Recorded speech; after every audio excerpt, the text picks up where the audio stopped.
Ross Morrison McGill started teaching in 1991.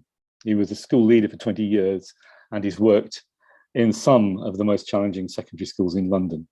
He was nominated as one of the 500 most influential people in Britain by the Sunday Times.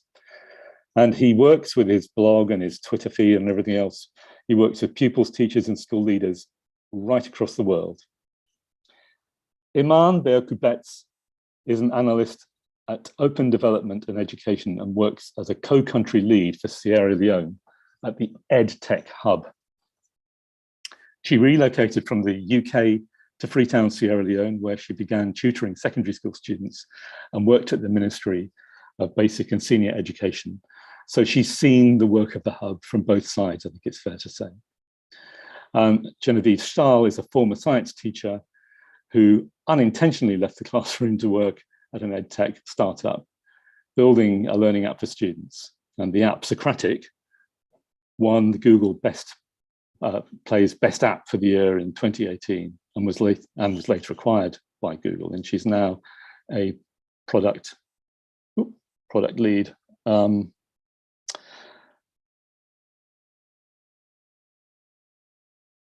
She's now a product manager building Google Classroom's new adaptive learning feature, Practice Sets, which looks fantastic. And Patrick Carmichael and Alison are members of the delivery team for Camtree, the Cambridge Teacher Research Exchange.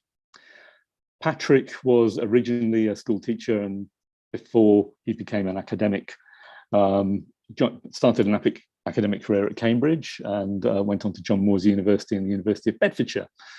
And Alison is a member of the Faculty of Education, and both are also members of Hughes Hall at the University of Cambridge, where DEFI is based at the Hughes Hall Bridge for Education and Practice. So that's who we all are. And what I'll do now is to hand over to Ross and say welcome again to him. And we're looking forward to your presentation when you're ready to start. Thank you, Peter.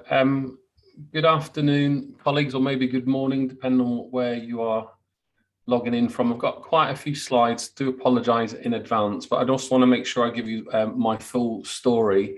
As Peter's already said, I've been a teacher for 30 years. That's emerged into my life as a blogger, teacher training with teachers all across the world, something I've been doing probably about 15 years, but full-time for 5 years alongside my life as a blogger.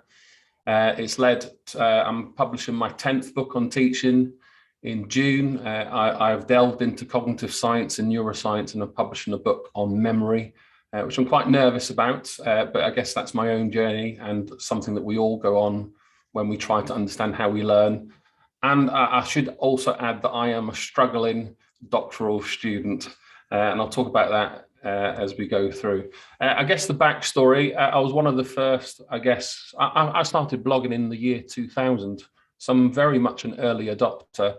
Blogging's pretty much the order of the day, but in the very early days for me, it was kind of what you're doing, why you're writing online, who's reading it, that kind of stuff. But then something quite important happened in my own life where my son was born premature. That's Freddie there. He's now 11. He starts secondary school in September. But I guess at this time, at this difficult moment in my teaching career and in my personal life, I also lost my teaching job and I took voluntary redundancy. So I guess this is 2010-11. When blogging was still relatively new, and I had a blog called Teacher Toolkit, which I didn't necessarily write on regularly. It's probably every 2 or 3 months. But I switched my kind of love of technology to a blog to write daily updates of living in hospital for 85 days with Freddie while he fought for his life.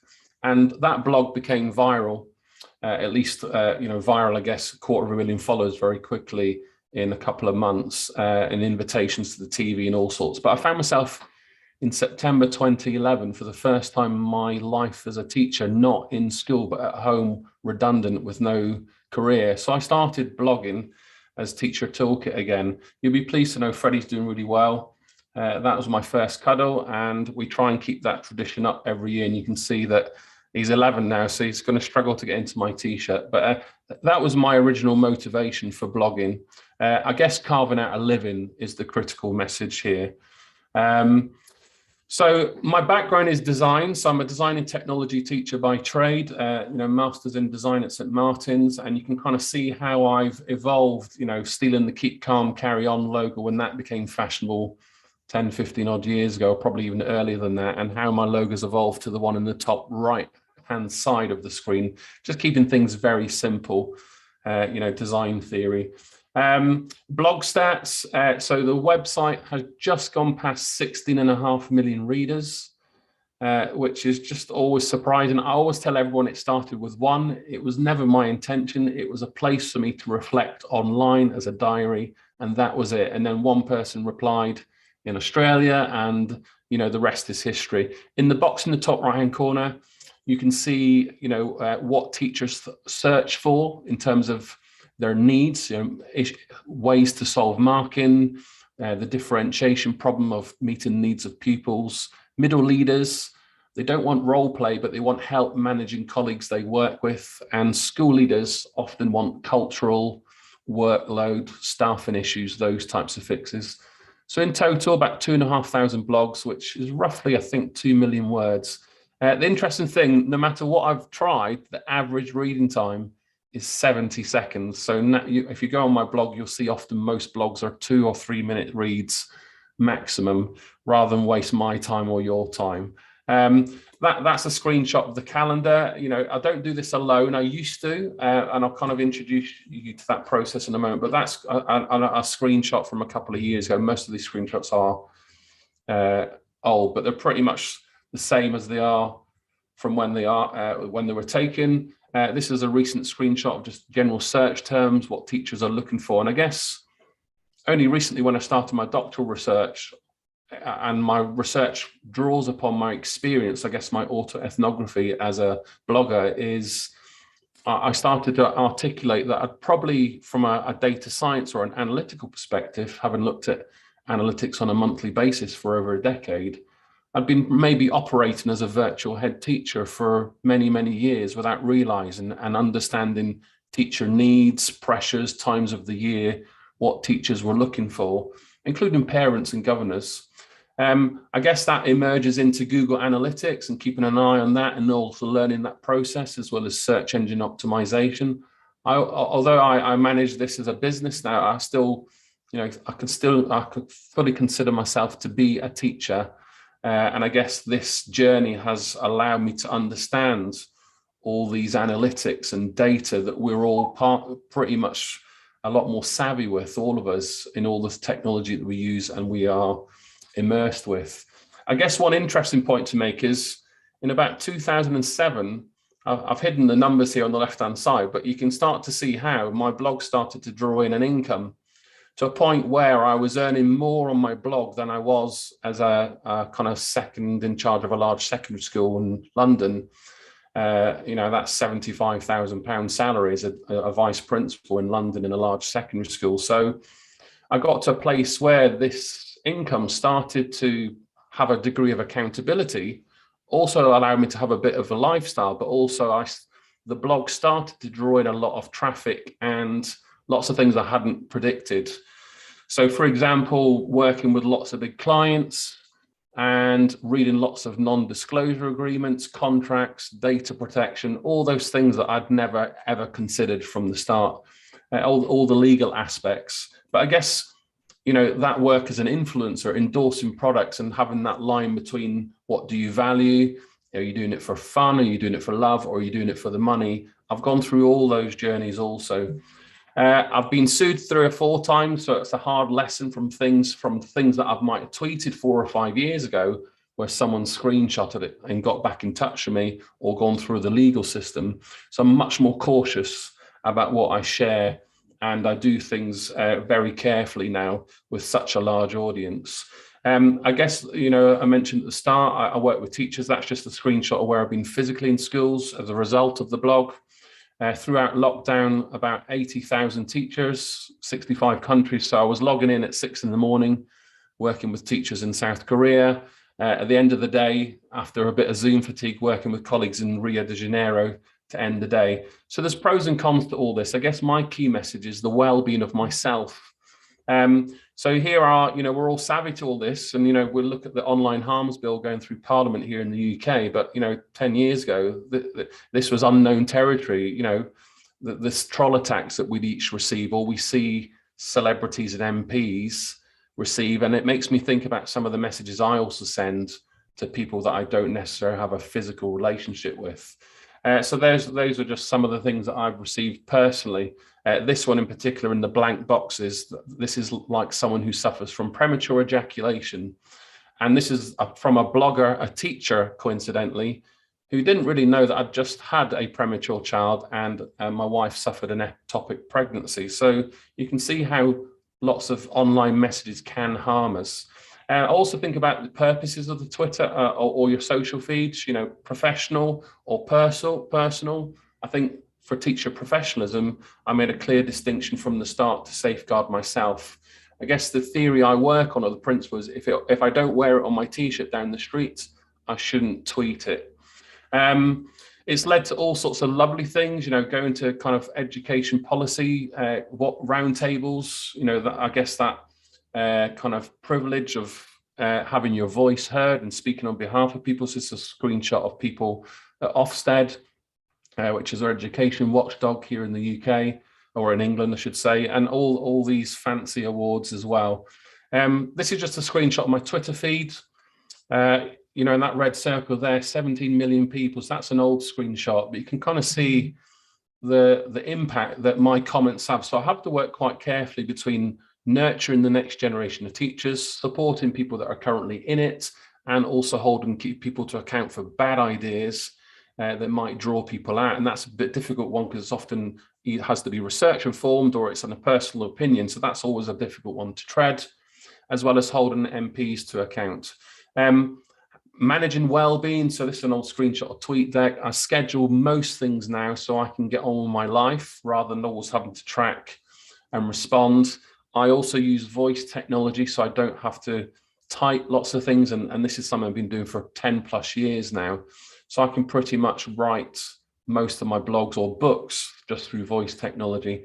Just a screenshot of some of the people I've been working with over a number of years, probably about 6 people behind the scenes that support me. I guess I'm the front man, so to speak, but I've moved between me being the front man to teachers also writing inside my site. And that's where I want to take it now as we hopefully start to emerge fully out of the pandemic. Really interesting piece of research from Rutgers University.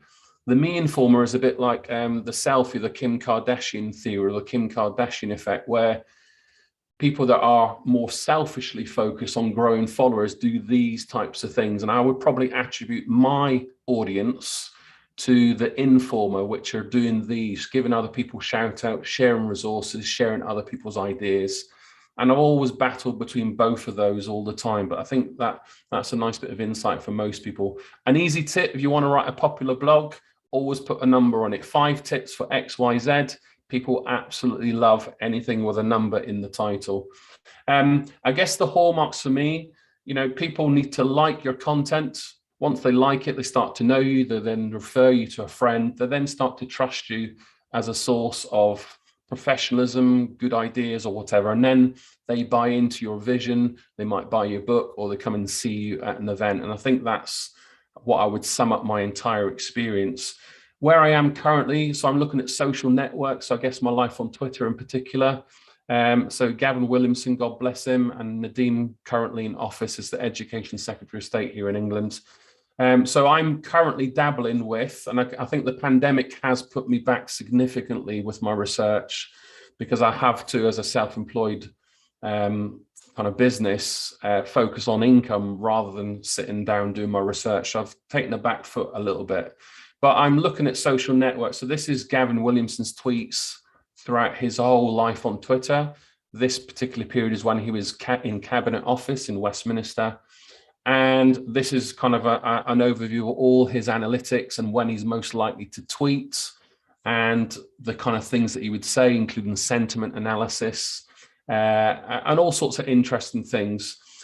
This one in particular, if you look at the very top, you can see a picture of Amanda Spielman. So Amanda Spielman is the head of Ofsted here in England.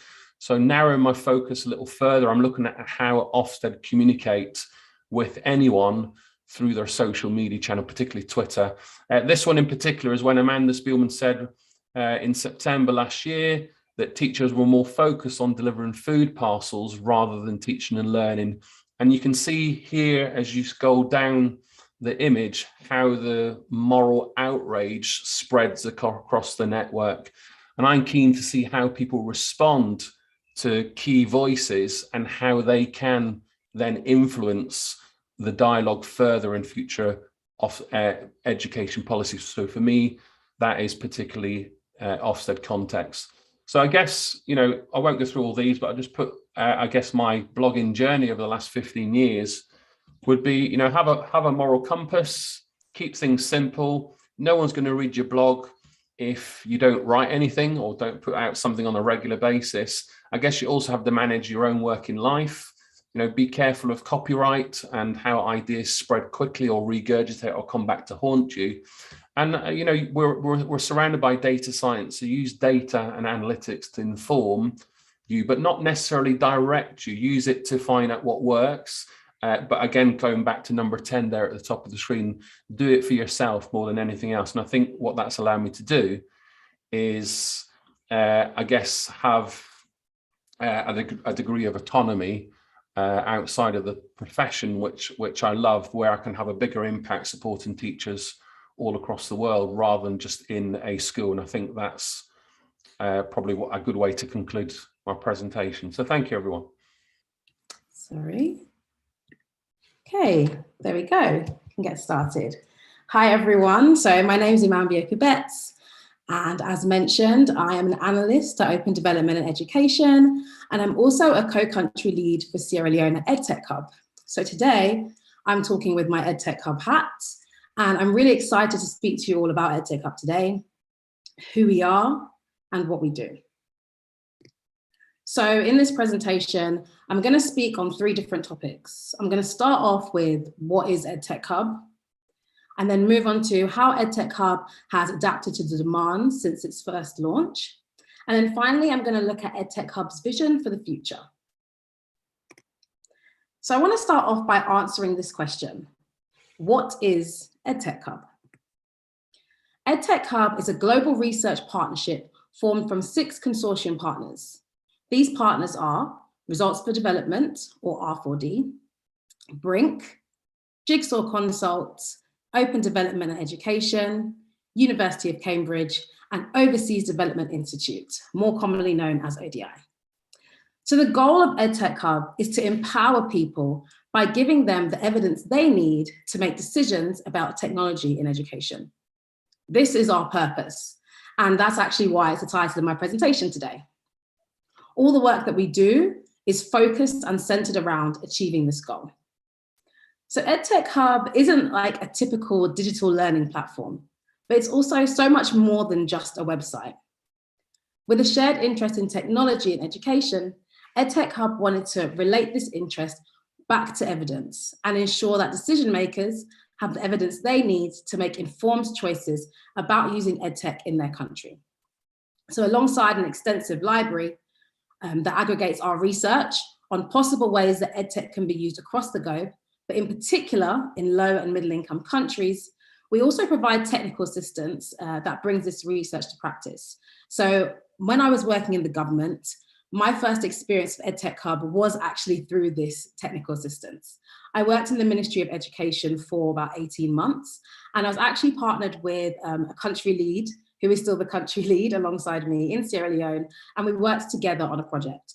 And I want to make it really clear that it wasn't EdTech Hub coming in to choose what's going to be done and then decide on everything. It was very much a partnership. And so if I use the word partner a lot, it's because I really want to bring home that it was very much a partnership. So as I mentioned, EdTech Hub isn't a typical digital learning platform, but through an integrated approach of research, innovation, and technical assistance, we're reaching stakeholders and then working with them to ensure they have the evidence needed for this decision making. To reach our goal, it's really important for us to connect the theory and the practice. So the first part is the research. Through our research, we're able to deepen our understanding through generating evidence about learning outcomes, evidence about cost effectiveness of EdTech solutions, and evidence about scalable implementation. Now that word scalable is really, really important here. We want to make sure that the EdTech solutions that we're going for move past just the pilot phase. And we want to make sure that we work on these solutions being scalable from the very beginning. Secondly, we have innovation. Through our innovation, we use sandboxes to provide a space for our partners to test and iterate their ideas in the real world. So for example, EdTech Hub is currently supporting a sandbox in Sierra Leone, which is where I'm based and where I'm working. And they're working with the Teaching Service Commission and the World Bank to scope, design, and test a tech-supported continuous professional development program for teachers that the government want to roll out in primary schools. Now, lastly, we have the technical assistance. So through our technical assistance, we have two parts. We have the help desk and we have partnerships with governments.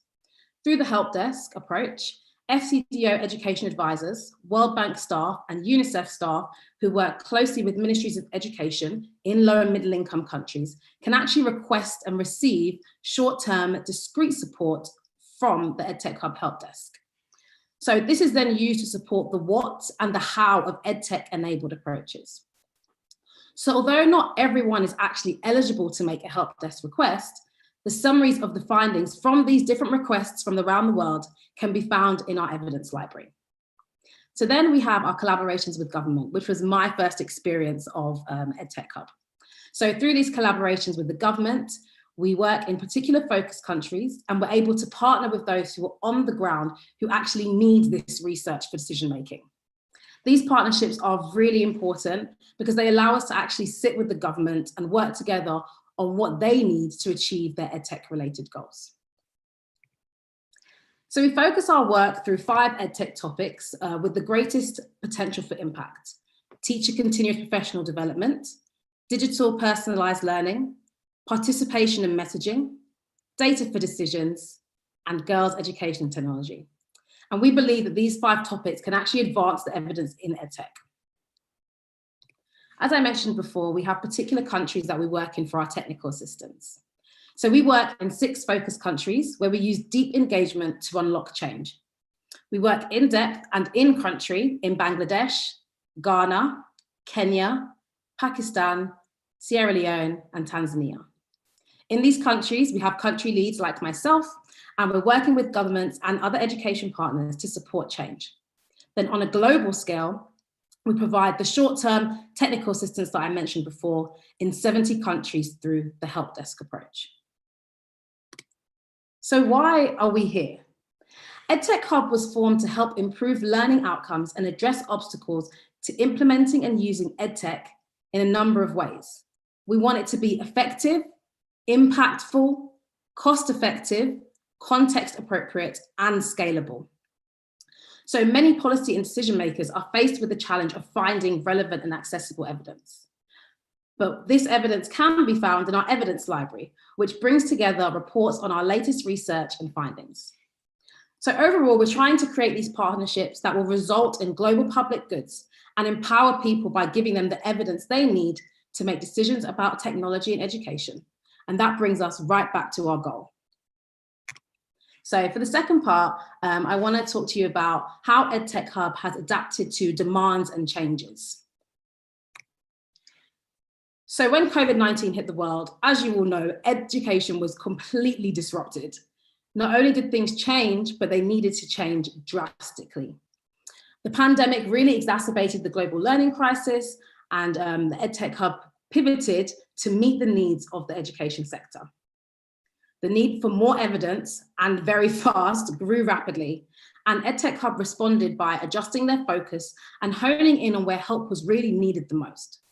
So to do this, we began looking at how we could answer specific questions on EdTech, particularly in low and middle income countries, in a completely new and unexpected space. We didn't know what was going to come from the pandemic, so we just pivoted and worked towards what we could. So 6 low and middle income countries were chosen to work in, across the 5 thematic areas that I spoke about earlier. And 10 bespoke research projects were undertaken to look at the intersection between COVID and technology in education at this particular time. So as a result of the pandemic, the education sector as a whole did need to pivot their thinking about how effectively and efficiently to use technology in education. So EdTech Hub worked to bridge this gap between the research and what is actually being implemented on the ground. After pivoting to respond to COVID-19, EdTech Hub then transitioned from just this response to taking a more holistic look at EdTech through the launching of the research portfolio. So the EdTech Hub research portfolio was launched in February of 2022.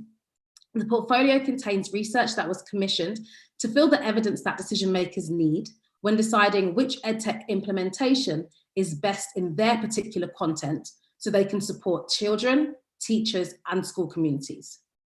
So with 13 studies to date, the research will be conducted over the next 2 to 3 years. And during this time, any interim findings, research methodologies, and trending topics will be shared and discussed publicly via the EdTech Hub channels. The research portfolio is designed to address some of the most pressing topics in EdTech today. Using EdTech Hub's local research capabilities, the studies are going to focus on the 6 countries where we do most of our work. So that's Bangladesh, Ghana, Kenya, Pakistan, Sierra Leone, and Tanzania. So as we hear what education stakeholders need, we can actually partner with them to create and amplify the resources needed to make the best decisions. So in this last section, I'm just going to take you through very quickly the future of EdTech Hub and what that looks like. So EdTech Hub continues to look to the future about how we can improve and ensure that our goals align with the way the education sector is evolving, especially in light of the pandemic. By deepening our understanding of what works and what doesn't, and connecting the theory to practice through our integrated approach, we're going to work towards enabling a world where decision makers have readily available access to the evidence they need, where effective, equitable, and affordable EdTech solutions can be scaled. So the future of EdTech Hub looks at shifting our 5 topic areas that I spoke about earlier to improve future work. We want to expand the global evidence base and influence policy and practice on the use of EdTech, particularly in low and middle income countries. So by partnering and working side by side with our country partners, we can address key challenges at the national level. Then from here, we can pull our insights from all these different countries and contribute to a global understanding of different topics related to EdTech. So we hope to do this through these initial key shifts that are aligned with our 5 topics. So we have improved learning through teacher professional development, influence how money is spent on personalized learning, end simplistic approaches to messaging, enhance data-driven decision-making, and improve learning outcomes for girls. Now, although EdTech Hub may not be a typical learning platform, but our work reaches the key education stakeholders and empowers them to make decisions about technology in education through the research, innovation, and technical assistance that the EdTech Hub provides. Through partnering with these stakeholders, we're actually able to work together to address their needs and provide the necessary evidence to make decisions about technology in education. Thank you all very much for listening, and I hope you learned something new about EdTech Hub today. Iman, thank you so much. That was breathtaking. Absolutely enormous, the work that you're doing, and yeah, it's difficult to put into words really, but I think what struck me was the diligence with it. You know, as you put it, the being data driven and constantly researching, and the diligence with which you're going about making sure that the right decisions are being taken at each stage through that research. I think that resonated strongly with what Ross was saying about his kind of systematic reflection and analysis as well. And of course, strong moral purpose and vision. So I'm going to hand on now to Jen Stahl from Google to hear about your vision and your work and what's working, Awesome. Yeah. where it's going. Thank you. All right, let me get set up here. All right, can we all see this? We good to go? Cool. Yes. Okay. Hi, everyone. Thanks for having me today. I'm a product manager on Practice Sets, which is an adaptive learning feature of Google Classroom that is yet to be released, and I will introduce to you all today. So before jumping in, I want to take a moment to say that Google is a big company. And so what I'm sharing with you all is coming from my experience and the work that I do. And so I thought it best to start by quickly walking you through my journey. I taught high school science in a rural and underserved community in North Carolina. And because of grant money, our school had lots of devices and access to technology. And I took full advantage. My classroom, basically became the home to our Chromebook cart. And so I started going to EdTech conferences and using more and more tools in my classroom, and just truly witnessed the impact it was having on me as a teacher learning to teach, and on my students, learning to learn. And I remember, telling myself that even if my students hated science, developing these digital skills, was alone worth their time. And I think my students thought so too. And like Pete said, I didn't intend on leaving the classroom. I applied to a tiny startup in New York City one summer where I trained machine classifiers to map questions to educational concepts.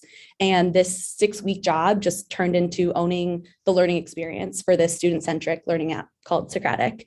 And a few years later, I joined Google's education efforts. And so over the years, I've reflected quite a bit on my experience with technology as an educator. Technology helped me to understand where my students were at and then tailor, my instruction accordingly. It helped me to organize and manage my classroom, allowing me to spend time with smaller groups of students. And, maybe most importantly, technology allowed my students to move at their own pace and become more responsible for their own learning. And so whether in the classroom or working at Google, my goal, and I think a goal I share with many educators, has, remained the same. I want to build transformative learning experiences that improve student agency, and I want these experiences to reach as many students as possible.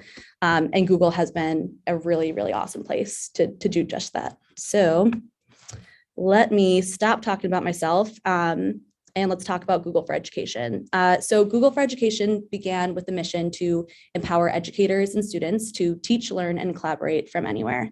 And as our technology advances and as educators and student use of our tools grow, we're able to take things a step further and actually amplify an educator's impact as well. Google for Education includes Workspace for Education, which is the suite of tools like Docs, Drive, and all those good things, Chromebooks, so devices to manage teaching learning, as well as Google Classroom. And together, these tools help teachers save time, increase collaboration, and support student learning journeys.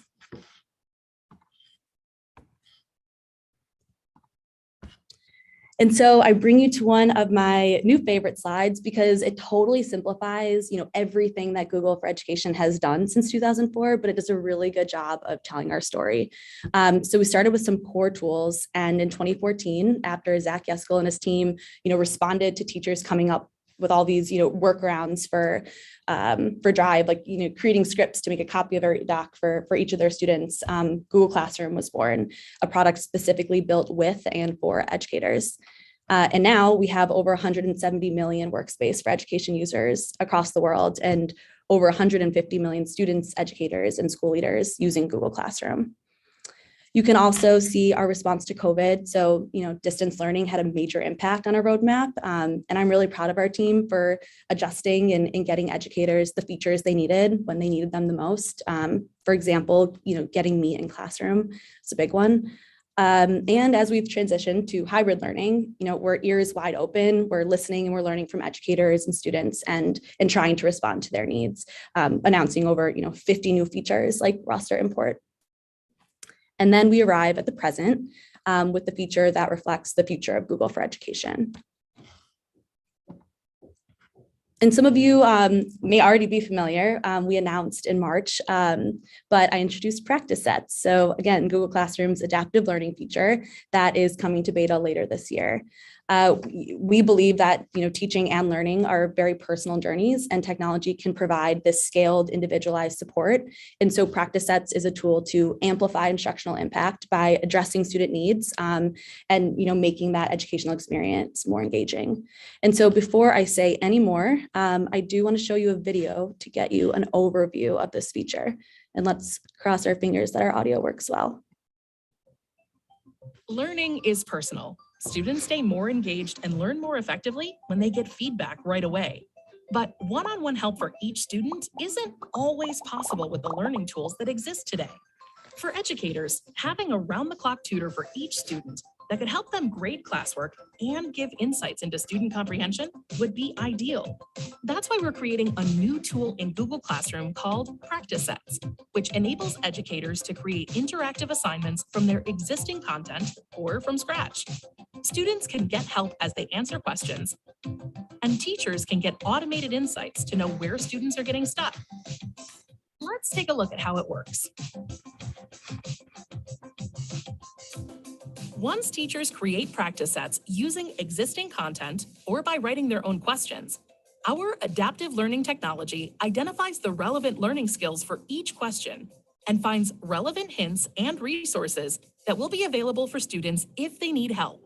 With all the typical question types like multiple choice and short answer, practice sets also have a built-in math keyboard and use our adaptive learning technology to enable equivalent answers for robust auto-grading. Teachers assign practice sets in Google Classroom like any other assignment. Students open practice sets right from an assignment in Google Classroom. As they work, auto-grading lets them know right away if their solution is correct, which helps build confidence, keeps them engaged, and prevents one misunderstanding from impacting the entire set. If they don't get a question on the first try, built-in hints help them along. When a student is unsure of where to start, they can open a resources section, which provides recommended videos and concept cards for each learning skill. Additional features include designated space to show their work, allowing them to demonstrate understanding while giving their teacher visibility into their thinking. For assignments created with practice sets, you will have enhanced features in the classroom grader view. Teachers get a quick view of class performance and can see student work for every attempt they make per problem. Automated insights reveal class-wide trends, so teachers gain visibility and can adjust their teaching plan if many students struggle with the same question or concept. With practice sets, students get the help they need faster, and teachers get actionable insights about their class. We understand that no two learning journeys are the same. So we're building tools that work for you.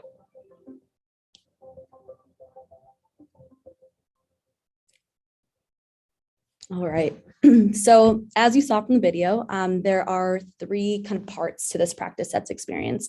You have the teacher creating the practice set, you have the student working through it, and then you have this insights dashboard.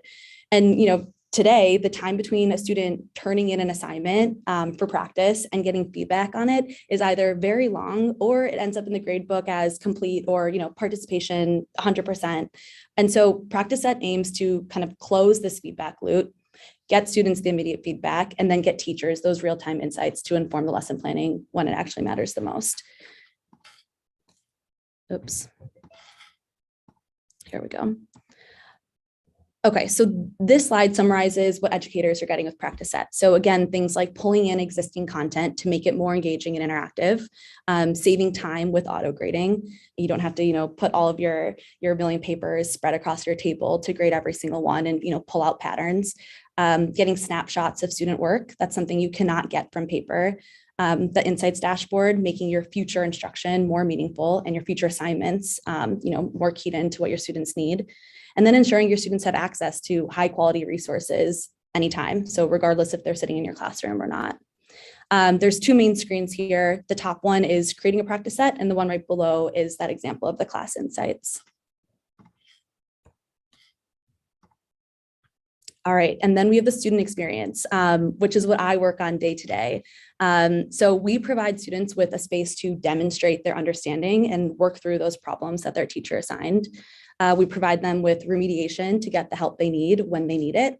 This comes in the form of text-based hints, illustrated concept cards, as well as videos. And then real-time feedback on whether their answer was right or wrong. So they don't work through this entire assignment unsure of what they're doing is correct or not. Top screen, example of a student showing their work, and then bottom, you can see that auto grading as well as the resources on the right. And then before I move on, I'm gonna rant for just 1 minute. We know that students need, an opportunity to engage with concepts and practice them. It's not always about getting the right answer on the first try or even getting the right answer at all. Those key insights are actually in the journey of working through a problem. And there's several ways a student might be stuck. Maybe they can't get started on a problem. So what do they need to get started? Maybe they, got started, but they got stuck. What exactly do they need just to move to that next step? Maybe they did get an answer, but it says it's wrong. Why is it wrong? And so this real-time feedback provides students with these signals they need to help them make a decision to how they should spend their time. So whether they should invest in watching a video before even getting started, or check out a formula to just make sure I use the right one if their answer came back as incorrect. And so I just wonder what happens when students get immediate feedback when their teacher can't be there for every stuck point.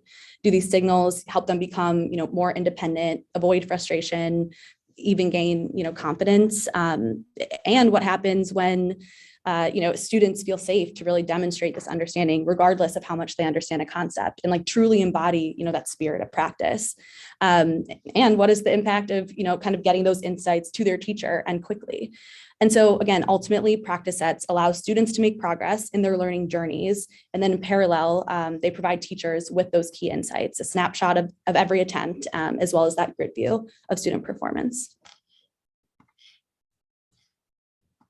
All right, and then the last thing that I'm going to leave you all with are just some of my insights from working on these teaching and learning tools. And maybe these are all obvious, maybe they're ones you all have kind of come across as well, but no harm in repeating them. The first is the importance of building alongside educators. So feedback drives what we build. And something that actually surprised me a lot about Google is that we read every single piece of feedback from users. And we even go as far as to let users know when we've fixed something or built something and launched it, if they've been the request. So, I found this shocking, but it's also really, really awesome. Another learning is that simplicity is really effective. Sometimes those most basic foundational features can have the greatest impact. And, I don't want to risk oversimplifying practice sets by any means, but the turnaround time between students completing assignments and getting feedback is long. We know that, and paper doesn't respond to you, obviously. So some of those foundational solutions are actually really simple at their core. The next is that delight matters, especially to students. We have confetti upon completing assignment. We have little high fives or little animations when you get a problem right, and that can just make a frustrating experience feel a lot better, and that's very powerful. Next, also might be totally obvious, but education is so nuanced. So different subjects, different grade levels, they have such different requirements. And as we try to scale and grow our support and grow our coverage, we can't always use the same approach or the same solution. And so I've learned not to underestimate that nuance. The next one is timing. So sometimes, certain capabilities are ahead of their time. One area that we've explored is the use of a stylus. We know that input type is not very common, but practice set does support it. And, I expect it'll become more popular, but, only time will really tell. And then finally, teachers and students will always find creative workarounds to meet their needs. And these usually lead to the right product to build. And that last learning is what brings me back to the beginning with how Classroom began. So on that note, here's my information. If you are interested in the practice sets beta, we will share out the interest form. It'll be released globally, but in English only to start. And then it will also be available to the teaching and learning upgrade, as well as for Workspace for Education Plus. And with that, I'll hand it back over to Pete. Thank you, everyone. Thank you, Jen. That was fantastic. Highly infectious presentation, and just that attention to diagnostics. I'm really excited by the potential for that. particularly as you get more and more information coming in and more of those co-designs with people, for finding different automated ways of continuing to motivate children. I'm going to move on with time, but thank you. I'm going to move on now to Alison and Patrick, who are going to talk about Camtree, the Cambridge Teacher Research Exchange.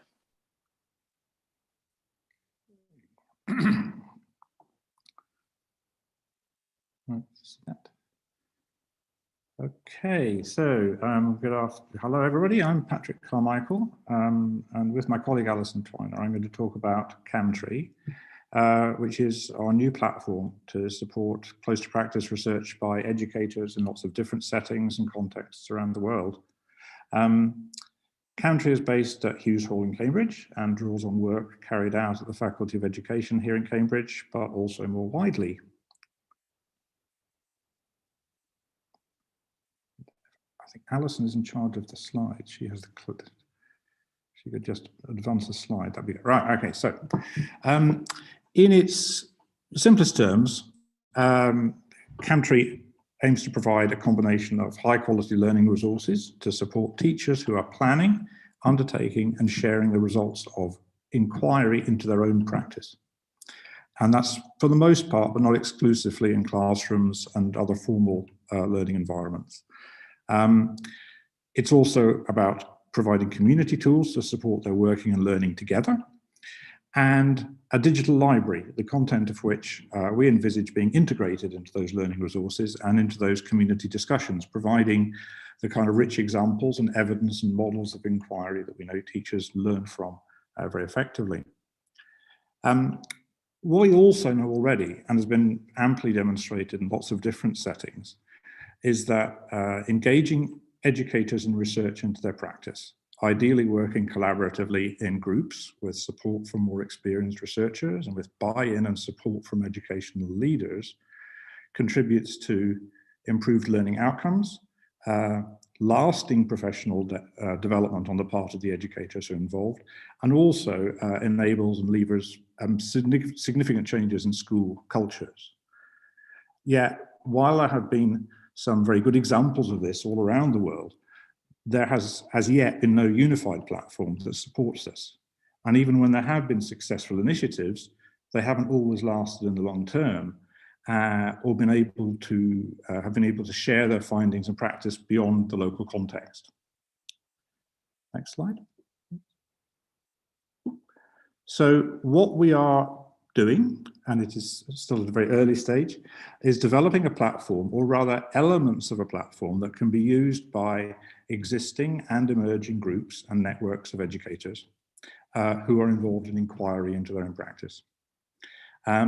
This might be in a group of schools in a particular geographical area, or it might be through a subject association, or it might be a more dispersed network of educators with a particular interest or focus to their work. And this is what we're calling domains within or linked to Camtree. So while Camtree as a platform itself is the hub of the network, we also recognize that the different domains that we want to work with will need different combinations of the elements that we're planning to offer. So an established association might already have a website and a social media presence, but they might be most interested in developing and sort of building a kind of community memory of the work of their members. And say a teacher training institution might want to integrate our learning materials into their courses and to provide routes to publication via the digital library for their students. And finally, a new network might want to provide all of these things, and a community space within which they can exchange, where their members can exchange ideas and they can provide support and advice. Next slide. So why isn't all of this happening already? Well, what we know from prior studies and prior experience, and also from our initial work with partners and potential partners in Camtree, is that there are some enduring challenges, some of which I've listed here. And these are some of the things that we're actually facing at the moment, and we're trying to work through with our partners in this kind of early stage of Camtree. One of the areas that we've been most interested in is how important is the need for a means of supporting sharing of teacher knowledge, not just locally, but in effect providing routes to wider sharing and publication of teachers' accounts of their inquiries and practice innovations. So for example, we know that lots of educators are involved in professional development and are encouraged to undertake inquiries and innovations, but the longer term outcomes of these, beyond the course or the MOOC or the professional development programs that they're involved with, we sometimes lose sight of those. So there's lots and lots of work being done, which is not being shared beyond its immediate context. So what we want to do is to offer ways for providers of courses and our partners to keep track of the people that they're working with and to support the sharing of their findings and outcomes. And this is why the digital libraries and our domains having collections of material within it has been a central part of our work so far. Linked to that is also, I suppose, the idea of providing ways for teachers to share their learning that's not predicated at the same time on a model of academic publishing, nor solely on models of knowledge exchange, which are based on social media. Teachers, educators need elements of these, but they also want to share and learn distinctive kinds of knowledge, and they need support to do this as well. So what I want to do now is I'll pass over to Alison, who's going to talk in a little bit more detail about how we're actually working this through and exploring this, and about one of the domains that we're supporting as we develop and design and co-design the Camtree platform, and the kind of features that we think that educators involved in inquiry are going to need. Thanks very much, Patrick. That's great. So we're aware, of course, that there are various resources, various platforms that have done lots of this work in the past, but somehow struggle to either gain traction or resonance with the people they're designed for, or to sustain beyond funding periods or such, which of course we know are a common challenges in these things. So what we're seeking very much is to adopt and follow a co-design and co-production approach, working in partnership with domain leads and domain members, that sense of partnership that I know Iman talked about before, really cutting through the core of this work. So we appreciate that as academics in institutions, we come to this work with assumptions about what people might need doing such things, but we need to really get under the surface of these assumptions. So we're combining the technical development with the research that needs to go into understanding what domain leads need, what these communities of practitioner researchers might need, and what the practitioners themselves need, and what it means for their context to engage in something like practitioner research, to do it, to publish it, to find out what other people have done. So this iterative interplay of research and development is very much underpinning the work of Camtree with our partners and domains, so that we can take it from a globally accessible resource, platform, library, community building, but offer localization of resources so that it is relevant to people's context, and equally engaging these sort of 3 points of the triangle so that the communication does go around and we can ensure that what we're creating together is used and useful for the people it's designed for. Otherwise, what's the point if it's not used by the people it's intended to support? So just to contextualize some of what we've been talking about, then we now have our first Camtree domain live and up for the Islamic educator learning community. The URL is there if anyone would like to skim through it as we go through the rest of this session. It has been live for just short of a week, so it is really hot off the press. So the Islamic educator learning community, IELC, is built around a body of research that the domain lead, Farah Ahmed, and her colleagues have been developing around Islamic education and how Islamic educators work to support, in one sense, dialogic education within their community and with their learners. So it's built around this research evidence, but also now linking that into networking Islamic educators to keep that conversation going amongst practitioners in this community, and to really build a community around common issues and identify if there are common issues in the first place.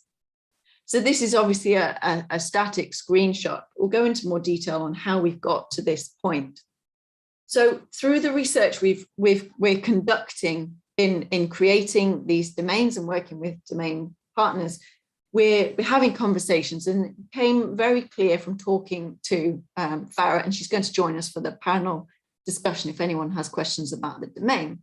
It became very clear that the ethos of access and inclusivity was really critical in what this domain could support and could build for practitioners, and how practitioners within the IELC domain needed to feel in response to this. It needed to be something that was created and relevant for these practitioners, not something imposed, not something top down as something you should do. So why would practitioners engage in research, and how can we make this an inclusive space, as well as just a technologically inclusive and accessible area of the World Wide Web? So it needed not just to be a space, but there needed to be support within this. It became clear. Why should people engage, and how do people engage? So we needed to be able to offer structured resources, and there is a MOOC aligned to the IELC domain, but practitioners needed to be able to enter this support at various points aligned to what they needed, not just have to follow through all the steps in how do I do practitioner research, but be able to access what they need when they need it and not get lost in the website critically. And through conversations with Farah and more widely through working with practitioners, we know that practitioners identify challenges in their practice, in their context, and seek to think, why is this working? Why does it work sometimes and not other times? And how can I change my practice? So what this domain and Camtree overall is seeking to do is bring that together, share and extend and open this dialogue around what it means to be a practitioner, and to make that a bit more systematic. Generate these networks, connect people having these conversations. And IELC does that in terms of building a community around Islamic education and with Islamic educators to really contextualize it and make it locally relevant. So that's what we want to do. How are we putting that into practice in terms of building the IELC domain? So on the top half of this slide, you can see the broad technical functionality of the IELC domain. We've got the learning resources, we've got a discussion forum, and we've got the collection in the digital library. But of course, if no one uses them, they're just things on a website. So how can we support this use and usefulness? We know that access in low bandwidth context is really important, so we've made sure that's a key feature. We know that localization is really important, and so some of the resources are being developed in English and in Arabic, so that they are accessible in that respect as well. We know that not just a tool to discuss, but inviting opportunities and invitations to share ideas and shape the ongoing dialogue within and beyond the domain is really important, again, to make this a space that's owned by the community, but with support on how to develop it. And we also are building in structures that can support what it means to be a practitioner researcher, how you do that, how you write it up, and how you then publish it. And critically within this is involving domain members in peer review. We know that doing this kind of research and being involved in this is really important to practitioner learning and to practice. But what we can learn from listening and reading other people's work can also be really beneficial. And so peer review is an important part of that, and in building and extending the dialogue within and beyond the domain. So of course, we've got something set up, but it's very, very early stages. And the research will continue to seek to understand to who in the end are the users of this and other domains. How are they using it? Are they using it in ways we expected? And if not, what's going on? What do we need to refine technologically, as well as in terms of the community infrastructure, to support this being useful to those it's designed to be useful for? And we'll be building on this with future domain partners as we're continuing to work with them. This is very much an ongoing conversation. We'll be launching Camtree very shortly over the next few months and beyond. and we'll continue to work on this, and we look forward to reporting back on where we're at over that period. So I will stop sharing and I'll hand back to Pete. Thank you, Alison. Thank you, Patrick. Quite a new innovation, having a publishing platform just for teacher research. And hopefully when there's 10,000 quality teacher research articles there, we'll gain insights from the classroom that can inform policy. And I think what I've picked up in terms of themes have been very much the importance of not so much speaking truth to power, but speaking accurate information to power, decision makers and everybody else, as a result of intense work with learners, with practitioners in the classroom. So thank you all for 4 very insightful, fascinating presentations. I'm going to start the Q&A session now, so that we get as many questions in as possible. And the first question I've got is for, the first question I've got is for Ross, going in the order that people spoke in. And this is from Mark Carrigan. And Mark asks, do you think it's harder for someone to establish an online presence now than was previously the case? And what advantages do you think early adopters have, like you, over late adopters?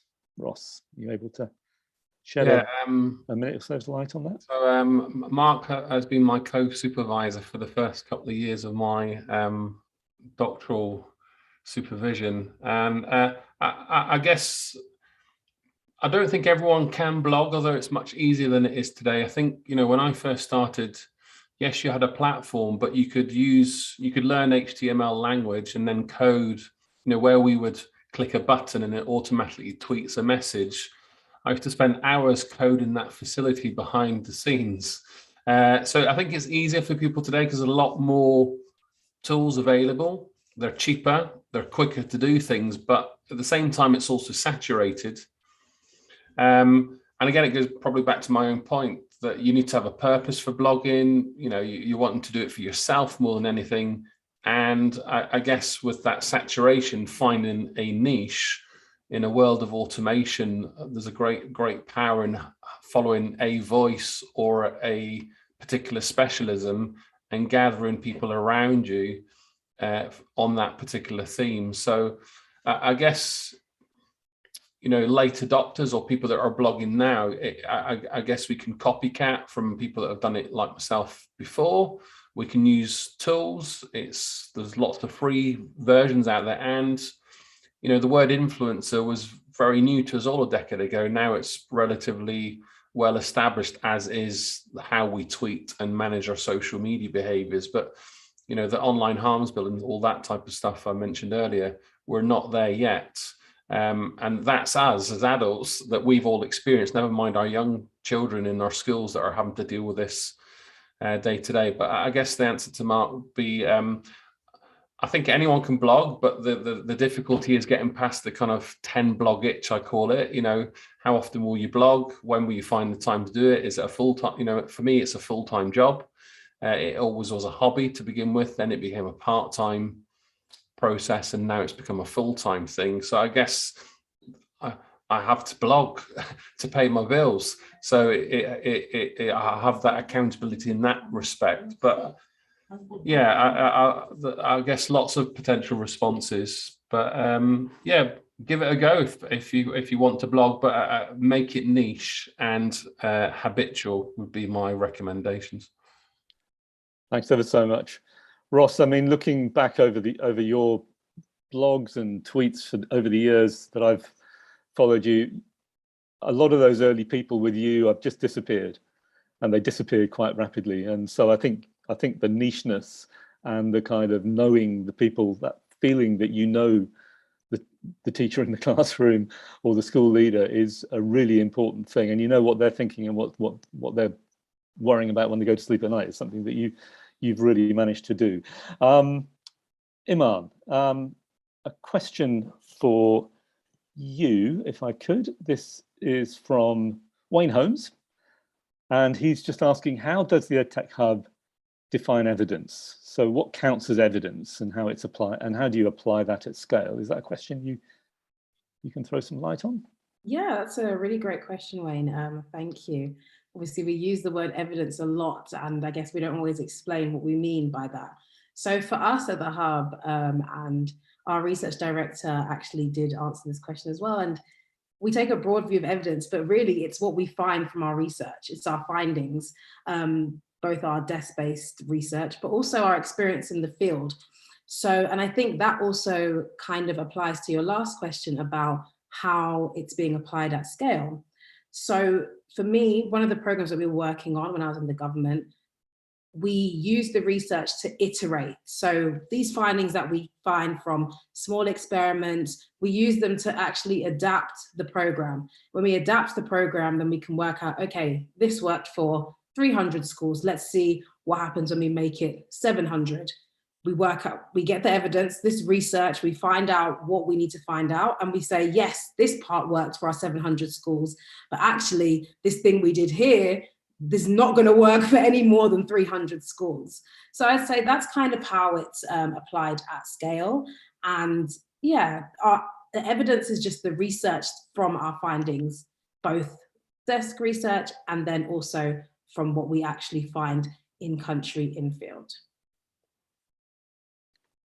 Thank you. That was a really brilliant answer. Really, really clear. Okay, I'm going to just ask Jenna a quick question about AI. I mean, it's very interesting getting these kind of responses when students get stuck or just when they start to lose their confidence. Are you using AI, or are you looking at, is that one of the things you're looking at in the future to help make those even more bespoke and to get them right in the zone of proximal development?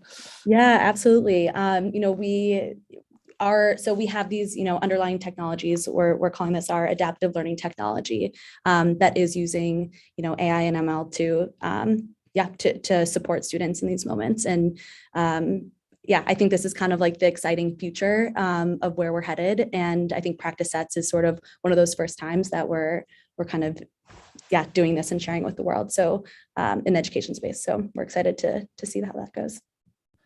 Okay, thanks. And this is one for initially for Alison or Patrick.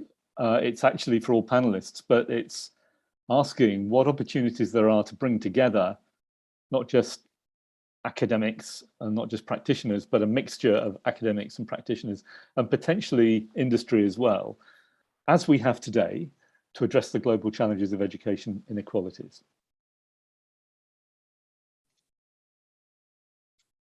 Good question. I see I've unmuted before Patrick. Does that mean I'm going to have first go and then I'll hand whatever I miss back? I think people are allowed to answer this question in relation to their platform and what they do, okay, rather than as a general academic question. Okay, so we're working largely at the moment with domains who are existing in some sense already. So they're already a network with interests or subject interests or geographically located. And so there's no reason why industry can't be involved. The intention is very much that the academic research and the research body will be offered as a supporting mechanism and a structure if it's helpful for practitioners who engage in doing their own practitioner research. Where the practitioners, of course, then take that in their own context is for them to find something meaningful and relevant for themselves and their learners. And then, of course, the intention is that then feeds back, they write it up, they share it within the library, and it feeds into this ongoing dialogue about what practitioner research is, what it means, and who it's important for. The longer term trajectory is that then we can build up a body of what this tells us about practitioner research.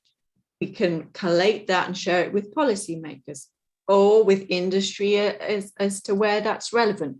So we're sort of playing the long game here, but we've got to build from somewhere. We're working with practitioners. That's very much at the core of what Camtree is about, to be useful for practitioners and through the practitioners to be useful for learners. But this is not a closed conversation by any stretch.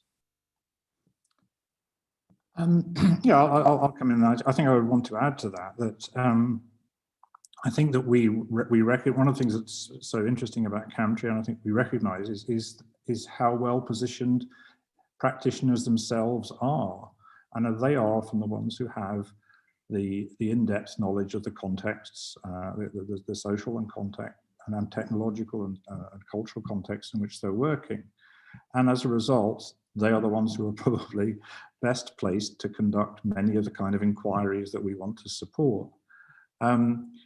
And I think that, you know, I think there has been a tendency, I think, for industry partnerships to sort of not necessarily recognise that. And I'm thinking back to the kind of initial rush, the enthusiasm for MOOCs was very much premised on an idea that you took expertise from, you know, it was very much a top-down model, and you took expertise, and it was, you know, this was about giving everybody access to the best. And to the best teachers and the best resources. And I think that what's happened subsequently is there's more of a recognition that actually you need to, you need a more egalitarian sort of pattern of access. And I think that, you know, this involves recognizing the particular knowledge and the particular value that involving practitioners themselves alongside academics and industry and entrepreneurs has. So I mean, I think that I'm not saying that everything has to be either top down or bottom up, but I think that there's an important role here, and I think Camtree sits very clearly with has a very clear perspective on this, which is that it is essential that teachers, educational practitioners, are the ones who are actually also are centrally involved in inquiry and development and innovation. Thanks ever so much, Patrick and Alison. Before Patrick, does anybody else want to come in on this really interesting question?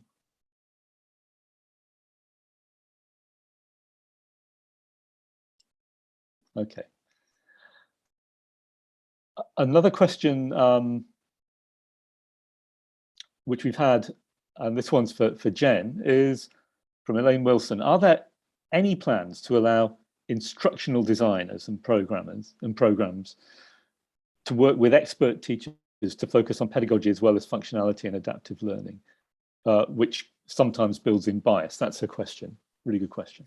Yeah, that's a great question. And I'm actually going to speak on behalf of my experience at both Socratic and Google. So just my holistic experience here.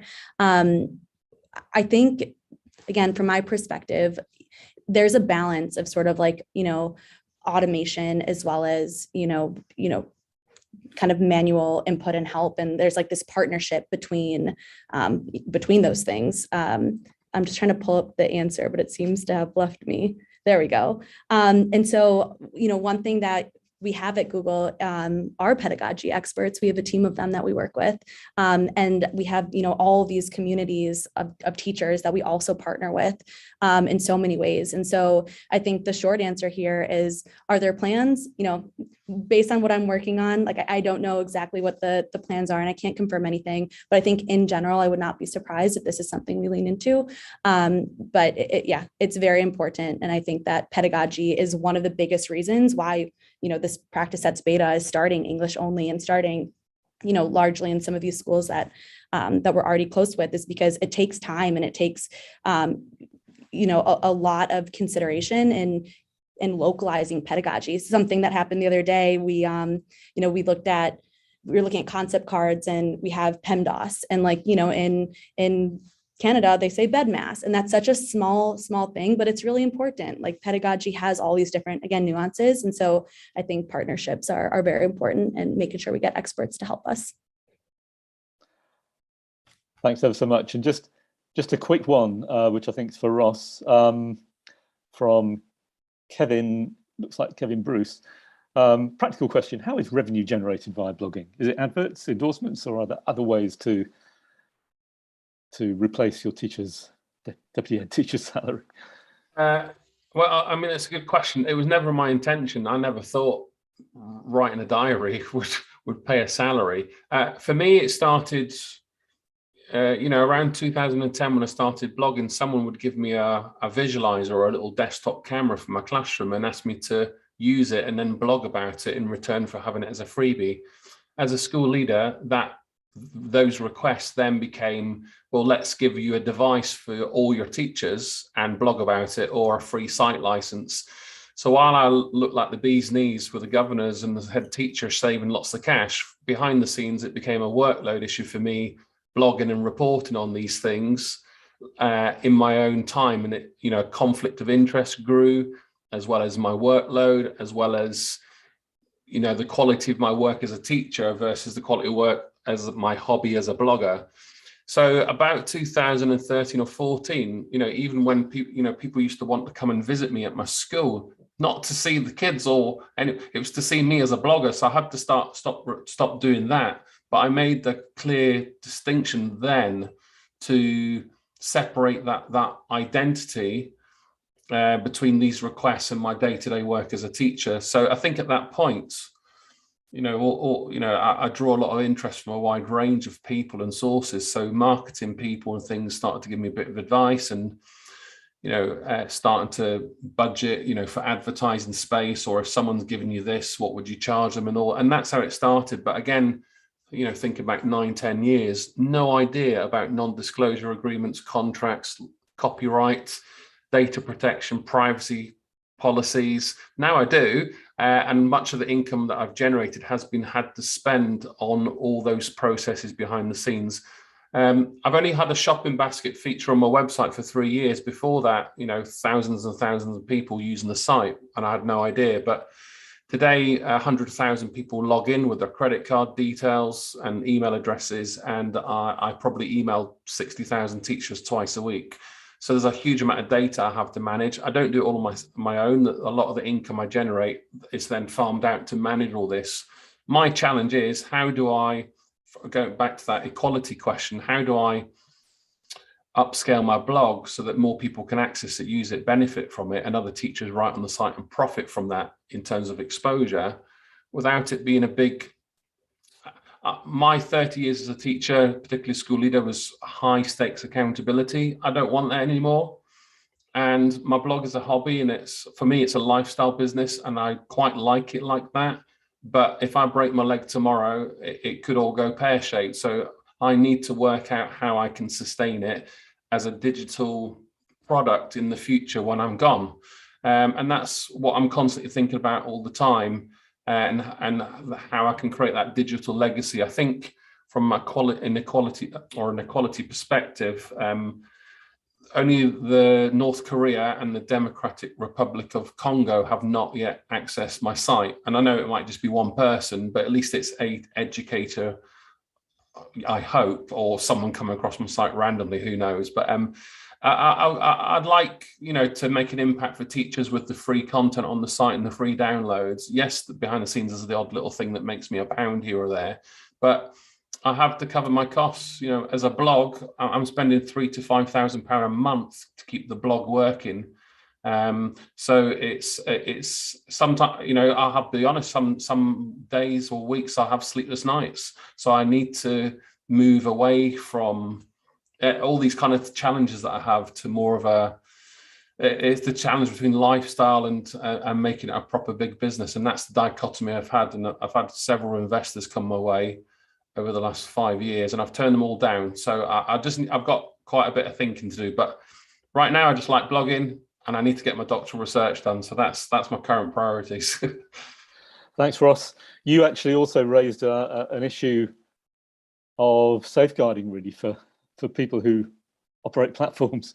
Yes. I just wanted to, it's a very long question. It's a really, really important issue, not just for people like platform operators, but also for school leaders, for teachers, for children in schools, when it comes to safeguarding and the internet and EdTech. So there's a brilliant question from Yona Nula, which really just raises that point, and she's studied this, and she's saying her question is, when will we finally address this issue as a kind of industry? And I don't think we know the answer to when. and it's something which goes beyond the individual platform and the individual domain, legal domains of countries, but it is a vitally important question. So I just wanted to thank you, Anna, for that.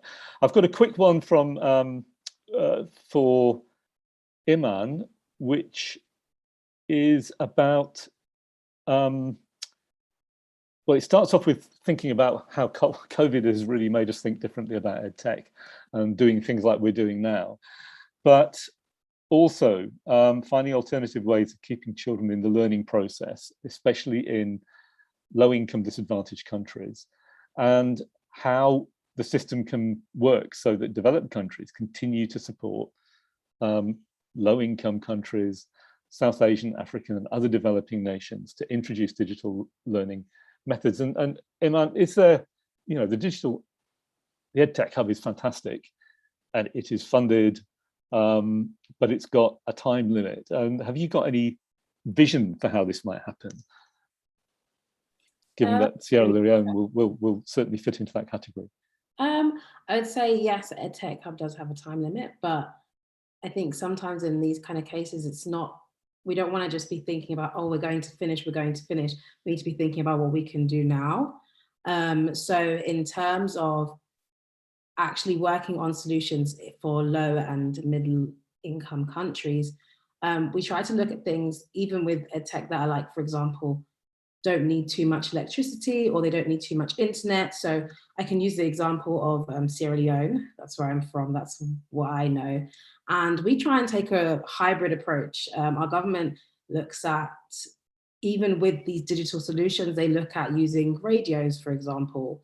We're looking at using tablets and making sure that they have solar powered chargers. We're working with our telecommunications companies to make sure that we can provide free access to these apps and things that we want to use on the tablet.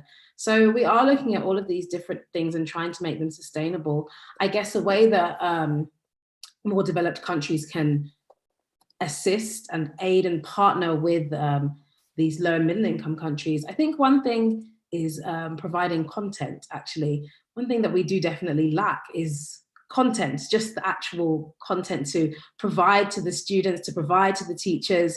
It's limited. And I think it's difficult to find content that is actually adaptable to the context as well. So I think that kind of sharing of content would be really important, and just keeping in mind that, yes, we're trying to put in these technological solutions, but they do have to work in a context where the electricity could go off for hours. We don't have fuel to light generators. Most schools don't even have generators to light. It's a very limited number of schools that even have electricity. It's a low resource places. So I think it's just working on those kind of solutions, making sure that they will actually work in these kind of conditions, not just in the developed countries where it's worked really, really well. Thank you so much. Well, that's an optimistic way of looking at things. And I have to wrap up, unfortunately. I could go on for ages, but I've learned a huge amount from all of you. It's interesting when you think about the really big platforms in the world seem to work by having a tendency through their algorithms to put people with similar ideas together, with similar goals together, similar personalities together, and fuel their traffic that way. And when it comes to learning platforms, and I've really been struck by this, it's about putting people together with something that's slightly unknown or slightly challenging or slightly scary, which is a much harder job to do. And you've all encountered significant challenges and had to find workarounds. And I think that what's encouraging is the fact that you're having success doing that, and that you've got a genuine commitment to making this work for all learners in the world. What's great, I think, post-COVID is that COVID has woken an entire global profession up to the potential of bringing people together in this way. Safeguarding considerations obviously taken account of. And so I hope that we have more of these webinars, but I want to thank all of our panelists. I want to thank Ross, Iman, Alison and Patrick. Thank you to Farah for waiting there, and also thank you to Genevieve. So I'm just going around my screen. Thanks, Barry, for hosting, and thank you everyone for attending. You can carry on this chat through the offices of DEFI, and don't forget those few